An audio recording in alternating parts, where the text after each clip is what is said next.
Hello and welcome to the February AECT-OTP membership meeting. I'm Tim Boylo, the current OTP Division President. This is the second of 6 scheduled meetings that will occur between the months of January and June of 2017. We may also schedule an additional meeting in either September or October if needed to aid in preparation for the National Convention, which is in November of this year. This meeting is always at noon Eastern Time on the third Friday of each month.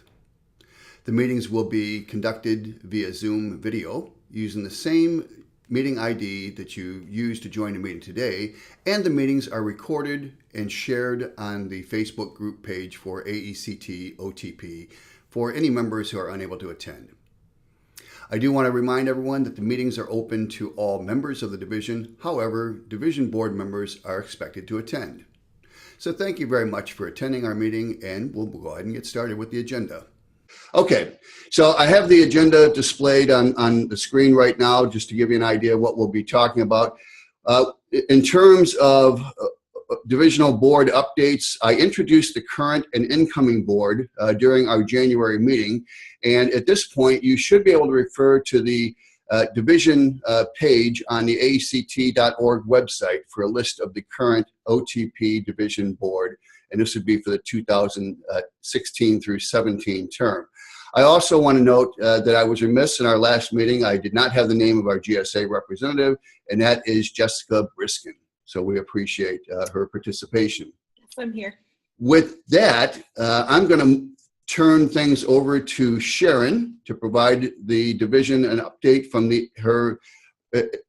her role as the delegate to the AEC Executive Board. So Sharon, why don't you fill us in on what's going on?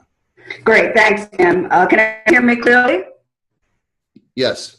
Great, okay. We had a board meeting on Wednesday, and what it was. So I have quite a few updates for you today. Hopefully it don't take up all of Tim's meeting time. First of all, for those of you who are regular Facebook users and readers, you may be aware of the flame-out conversations that were going on Facebook about pending or proposed changes to who can be a presenter, how many presentations you can do, etc., and so forth at AECT conferences. If you haven't been following that flame out, great, but I need to clarify a couple of things. First of all, it has been AECT's policy for even before I joined AECT that an individual can be a first presenter on no more than 3 presentations. That hasn't changed. So if you've submitted, I don't know, 4 presentations, you can only be first presenter on. That's nothing new. The challenge has happened in recent years, some things I noticed, some I was told about, due to some abuses. The first abuse, individuals, and names were named at our meeting, but I'm not going to share those names here.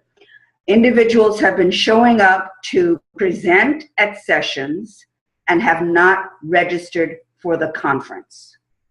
So that has been dipping into the pockets of AECT and also unfair to the members who paid their registration to come as presenters. That was the first abuse that we were trying to address.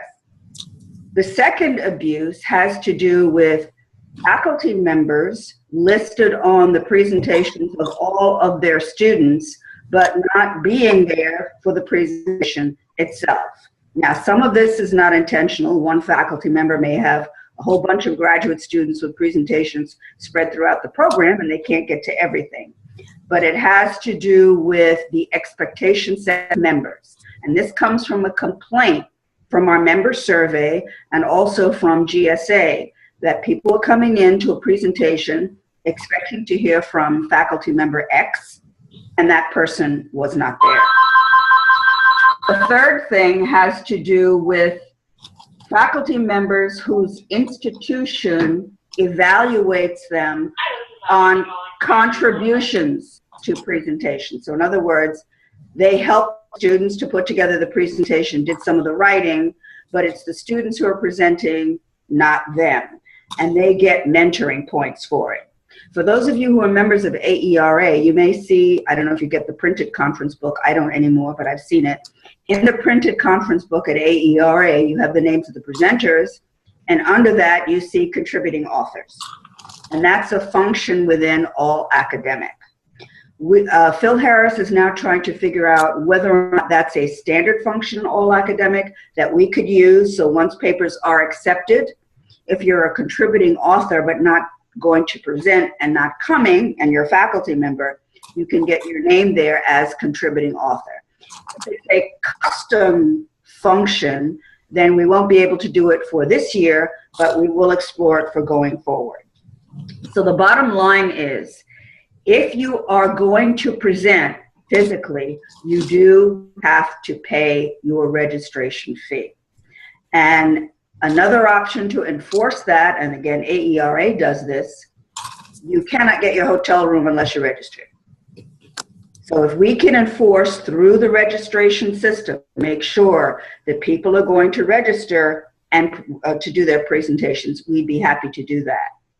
The second thing we're trying to figure out is, again, how to recognize the non-presenting authors so that faculty who are getting mentoring points for help their students can show evidence, and faculty who honestly present, we can verify that. Tim, you may have heard the story from Phil that a faculty member from a university I shall not name was coming up for tenure. The tenure committee called Phil to confirm whether or not that person had presented as it said on his vita, and we couldn't answer the question, and that university kind of ripped Phil one, saying, how can you not know that, blah, blah, blah, blah, blah. So we're trying to become more professional and more organized. So as soon as you receive your acceptance, then we will, and by the meeting, I should be able to tell you whether or not the current configuration of all academic that we have will enable those who are accepted to identify the actual presenters versus the contributing authors. Everyone clear on that? I know it's confusing, but it conflates a lot of issues.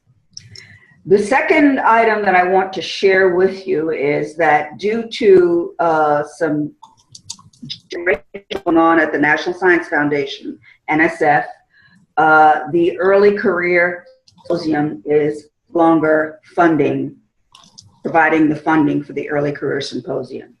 So we, the AECT Executive Committee, are trying to figure out a way to keep that symposium going at least for this year, and then make a plan going forward for next year. But the federal government support of a lot of things that early career faculty are doing, consistent with what's happening with grants, is drying up for obvious reasons. The third thing, in the last meeting, we talked about the possibility of offering the one-day student convention registration for the Wednesday only. That has been approved so that students who are not members of AECT but want to learn about AECT, remember this is non-member students only. If you're a member, you pay your member fee and you come. To allow them to come for the one day. So most students who are in driving distance of Jacksonville may avail themselves of that, and we will also take the opportunity to try to get them to be members. So if you have colleagues, especially for GSA folks, if you have colleagues who are not AECT members and you would like them to be AECT members, this is a great opportunity. And the one-day registration is $75. And they're getting the full day's activities with the exception of the pre-conference workshops. So they get the reception, all of the main session, all the keynotes, everything that a member gets, but just for that one day. Okay. The last thing left over from the board meeting, just want to emphasize, if you are a relatively new author, please submit proposals to the Journal of Formative Design and Learning Summer Symposium. The deadline is March 3rd, and based upon our feedback from last year, some of our younger scholars have found it very, very helpful. Even those who have not yet finished their degrees are welcome to submit to the symposium. So please, please do so. This will help you in your writing as you build your career. That's all I have. Any questions for me?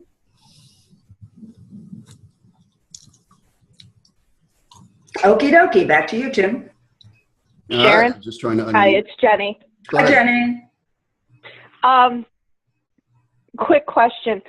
If this works out with the students thing, would they consider it for young professionals as well, for like corporations and businesses and stuff, to get those types of members into the organization too? For this year. This year, we're focusing exclusively on students. If it works well and we don't have a high incidence of cheating, because that was a concern by some folks, then we can gradually roll it out to another segment. Thank you. Anyone else? Okay, yours, Tim. Sharon, thanks so much for that update. We definitely want to share this with our students. I think it's a great opportunity for the one-day passes and certainly a big break on registration fees for people who are in the Jacksonville area. Moving on in the agenda, the next thing I want to discuss is just to provide an update on the various OTP committees that we have. Normally, Nancy Hastings, as our past president, will provide her view from the Strategic Planning Committee. Nancy did let me know that she has a couple conflicting appointments today and will not be able to join us. But nonetheless, I think we can move forward and provide updates on the ad hoc committees that have been formed. And there's some pretty good stories in there. First of all, as I announced in the January meeting, as part of the strategic plan that was agreed to at leadership in 2016, we came away with two strategic initiatives. One was to explore digital badging and micro-credentialing from an OTP point of view. And the second was to look at setting up a YouTube best practices channel. I'm happy to report to you today that both committees have been staffed. The Digital Micro-Credential Committee is being co-chaired by Dirk Eifenthaler and myself. And we also have volunteers to serve on this committee who are Brandy Prather-Limming, Lisa Giacomo, Steve Velachika, and Kate Leonard. So I am grateful to all the members who have stepped up for that. In terms of updates, we are in the process of getting up and running. I've had a number of conversations going back and forth with the executive committee.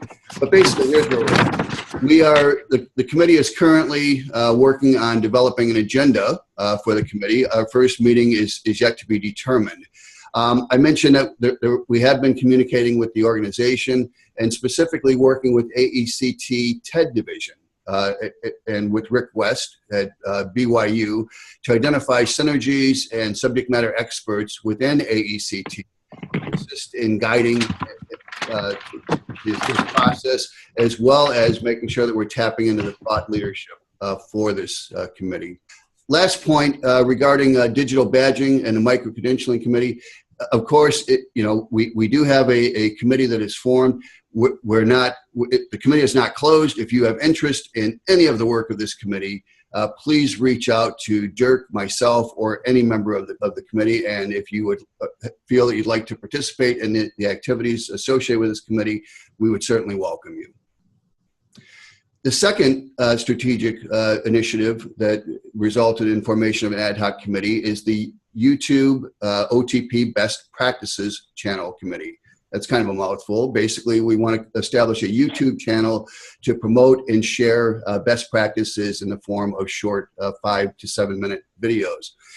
Happy to report as well with this committee that we do have a committee that's formed. This is being co-chaired by Susan Gendon and Ashley MacArthur, as well as additional representatives. Lisa Giacomo is also a member of this committee. One of Lisa's students, Landon Meekum, if I'm mispronouncing, I apologize, is also volunteered, and I have interest and have volunteered to serve on this committee as a member also. Rather than provide an update from me, I'd like to invite Susan and Ashley to step in right now to give us kind of their perspective on what's happening with this committee and what the next steps are. Thank you, Tim. Can you hear me? Yes. Okay, great.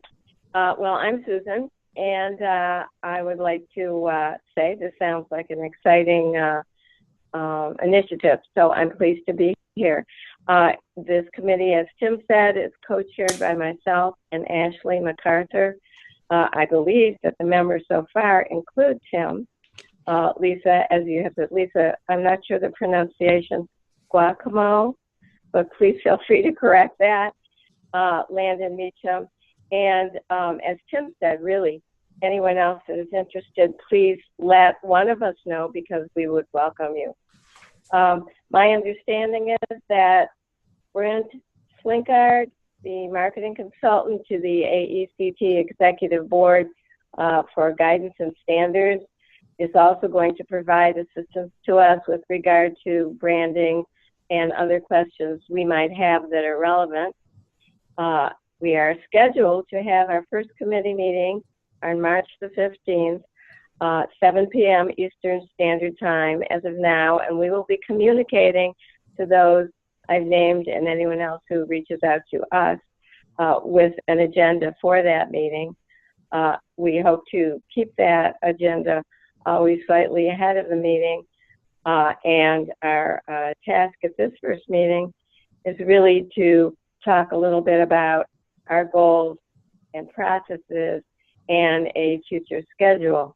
So at this point, if there are no questions of me, I'm going to hand this over to Ashley, and she will give you a summary of our goals and intent with this YouTube committee.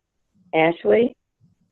Yeah, Susan basically did a great job of saying kind of where we're headed with this, the amount of involvement that we're looking for from everyone. We really have the intent of involving everyone as much as possible to try and get a broad idea of the types of videos you all want to see from student perspectives, from professional perspectives. It's really going to be something to emphasize best practices across the field. That's our basic intent right now. But we'll work on setting up more specific goals and practices and reviewing steps and recruitment steps and things like that with the committee in the meeting. But yeah, basically looking for stuff right around 5 to 7 minutes. So we want to keep it brief and really look to show the best practices within our field, ways to overcome different challenges, maybe some little tips and tricks that people do, just to really provide information that might be out there now, but can be provided in a video form and be a little bit more accessible. So I think that's pretty much all I have. I'm really excited about this. I hope you all are excited too. March 15th will be our first meeting. Tentatively, that's set up for 7 p.m. Eastern, but we'll email you with the agenda and more information before then. And as Susan said, if you're interested, please let us know. We'd love to have you participate. So that's all I have. Thank you. Excellent. Thank you so much, Ashley and Susan. I'm very grateful for the energy and the enthusiasm that you bring to this effort. With regards to both of these ad hoc committees, as I said, we've been working closely with the AECT executive leadership on this, and they are extremely interested and very supportive of these activities. I want to stress that these committees are the direct result of the strategic plan for the division. However, we are also serving as a model for other divisions to try to get some of these types of things, types of initiatives that are up and running for all members of AECT.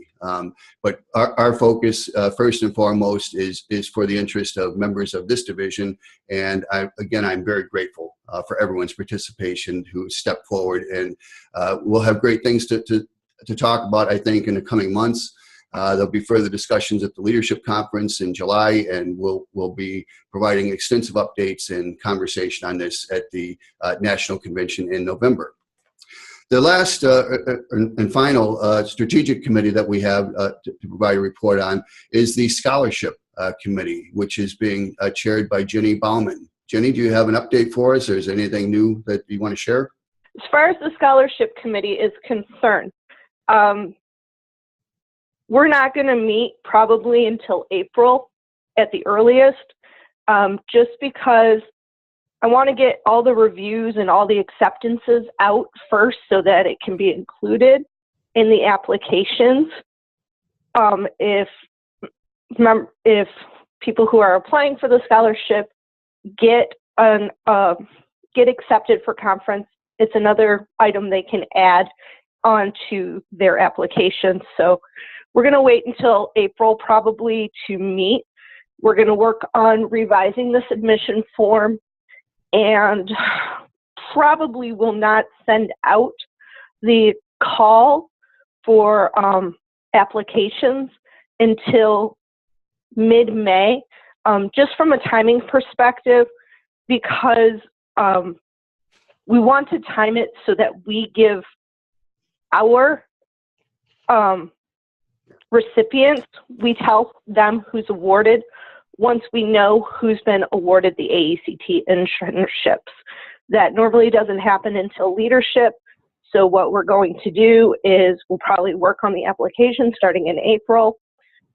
We will then put out the call for applicants and give them until June to fill it out.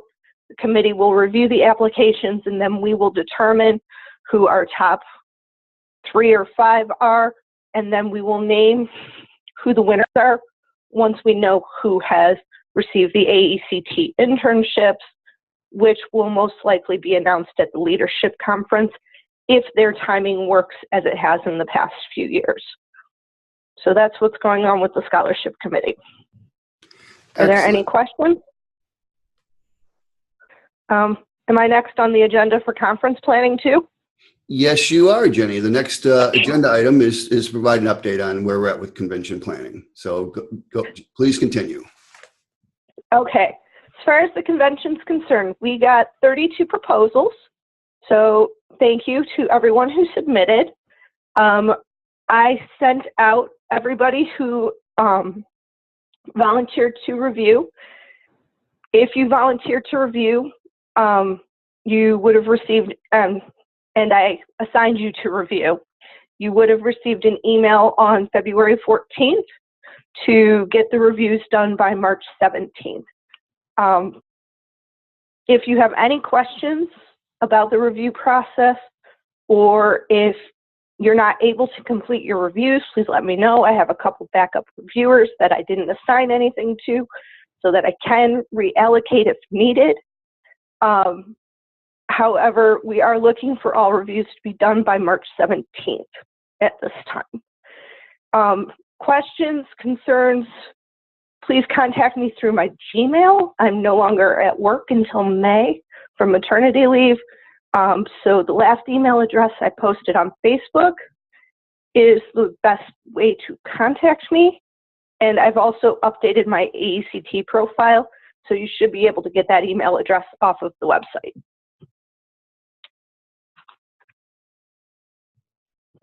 And that's everything for conference planning, because right now all we're doing is waiting for our reviews to come in.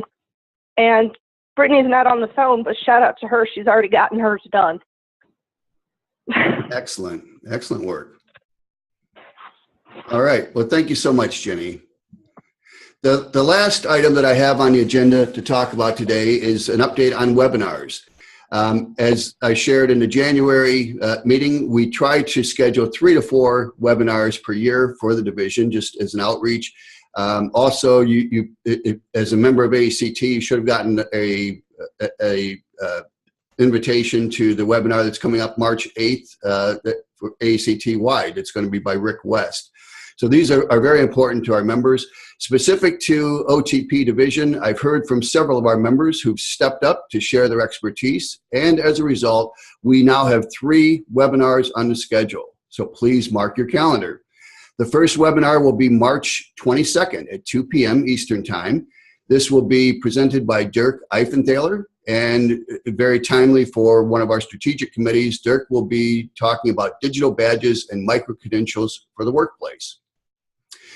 Following that, in April, on April 18th, Ashley MacArthur, also at 2 p.m. Eastern Time, will be presenting a webinar discussion on diversity training and approaches to organizational change and diverse employees.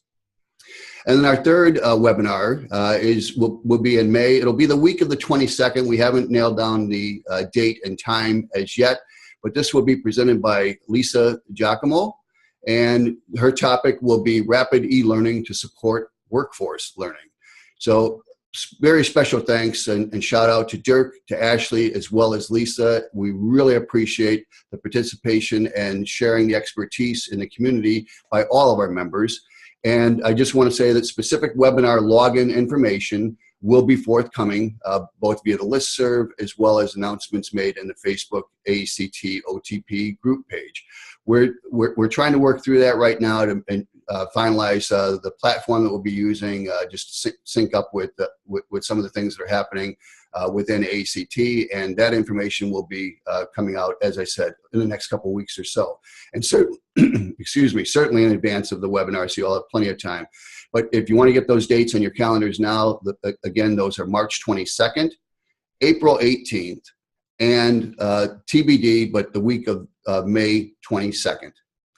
And as always, please let me know if you are interested or know of someone who may be interested in presenting a webinar for AECT OTP division this year. So thank you very much. That brings us to the end of the prepared content. What I'd like to do, and we do have time available, we're coming up just on the half-hour mark, but at this time I'd like to open the discussion for any questions or any comments by anyone who is on the call. And let me switch over my view and we'll take a look to see if anyone has questions through the chat as well. Well, I'm guessing either we've done just a fantastic job of covering all the business for the division, or it's Friday and people are hoping to get an early start on their weekend.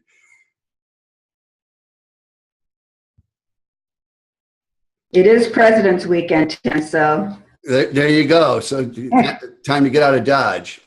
Exactly.